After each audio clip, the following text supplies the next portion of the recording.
Selamat sore Ibu dan teman-teman, kembali lagi bersama saya Nirmala Pasaribu NIM 102024011 dari Prodi Manajemen Informasi Kesehatan, dosen pengampu mata kuliah Biostatistika, Ibu Pemarida Simbolon SKM MKes. Di sini saya akan menjelaskan mengenai probabilitas. Probabilitas atau peluang dapat dipahami dalam beberapa pengertian, antara lain, yang pertama sebagai frekuensi relatif atau peluang rata-rata terjadinya suatu peristiwa yang dapat diharapkan secara rata-rata atau dalam jangka panjang. Yang kedua merupakan kalkulasi peluang untuk mendapatkan berbagai sampel dari populasi yang sudah diketahui. Dan yang ketiga sebagai akibat penggunaan informasi populasi untuk menyimpulkan sifat sampel yang mungkin. Maka singkatnya, probabilitas adalah ukuran kemungkinan suatu kejadian akan terjadi. Nilai probabilitas berada antara 0 dan 1. 0 yang berarti kejadian tidak mungkin terjadi, 1 kejadian pasti terjadi. Rumus dasar probabilitas yakni PA sama dengan jumlah kejadian yang diinginkan per jumlah seluruh kejadian yang mungkin. Contohnya, dari satu dadu angka 1 sampai 6, peluang keluar angka 4 adalah P4 sama dengan 1 per 6. Lalu ada jenis probabilitas kejadian bersyarat. Probabilitas kejadian A terjadi jika kejadian B sudah terjadi. Ditulis sebagai PA terjadi diberikan bahwa B telah terjadi. Rumusnya PA terjadi diberikan bahwa B telah terjadi sama dengan PA dan B dibagi dengan PB. Contohnya, dari 100 pasien, 60 perempuan dan 40 dari mereka memiliki penyakit X. Berapa probabilitas pasien memiliki penyakit X jika diketahui dia perempuan?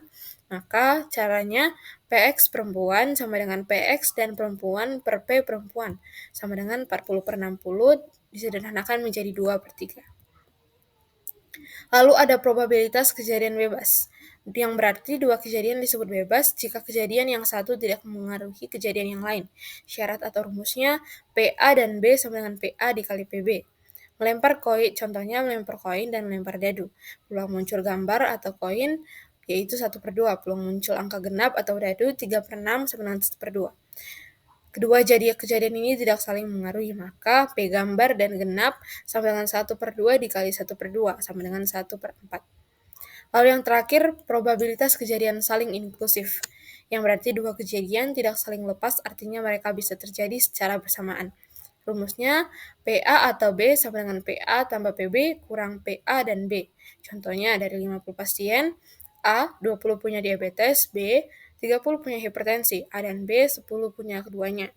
PA atau B sama dengan 20 per 50 ditambah 30 per 50 dikurang 10 per 50 sama dengan 40 per 50 sama dengan 0,8. Kita masuk ke kasus yang pertama. Sebuah rumah sakit mencatat 120 pasien yang datang dalam sehari. Dari jumlah tersebut, 50 pasien datang untuk kontrol rutin, dan sisanya adalah pasien baru. Jika satu pasien datang dipilih secara acak, berapakah probabilitas bahwa pasien tersebut adalah pasien baru? Jawabannya adalah 0,58. Caranya, total pasien sama dengan 120, pasien kontrol 50, maka pasien baru sama dengan 120 kurang 50 sama dengan 70.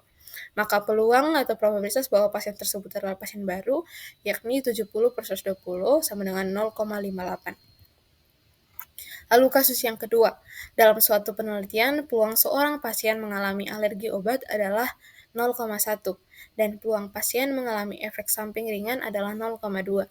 Jika kejadian ini bersifat bebas, berapakah peluang pasien mengalami alergi dan efek samping?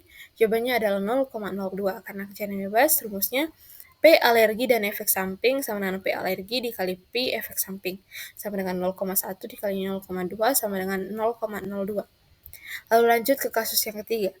Dalam 1 minggu, 80 pasien menjalani pemeriksaan laboratorium. Dari jumlah tersebut, 30 pasien adalah laki-laki dan 20 dari mereka terdeteksi memiliki kolesterol tinggi. Jika seorang pasien laki-laki dipilih secara acak, berapakah peluang bahwa ia memiliki kolesterol yang tinggi? Jawabannya adalah C 0,67. P kolesterol tinggi laki-laki sama dengan P kolesterol tinggi dan laki-laki dibagi dengan P laki-laki sama dengan 20 per 30 sama dengan 0,6 yang mendekati adalah 0,67. Baik, sekian dari presentasi dan pembahasan kasus-kasus dari saya. Semoga bermanfaat untuk kita semua. Terima kasih.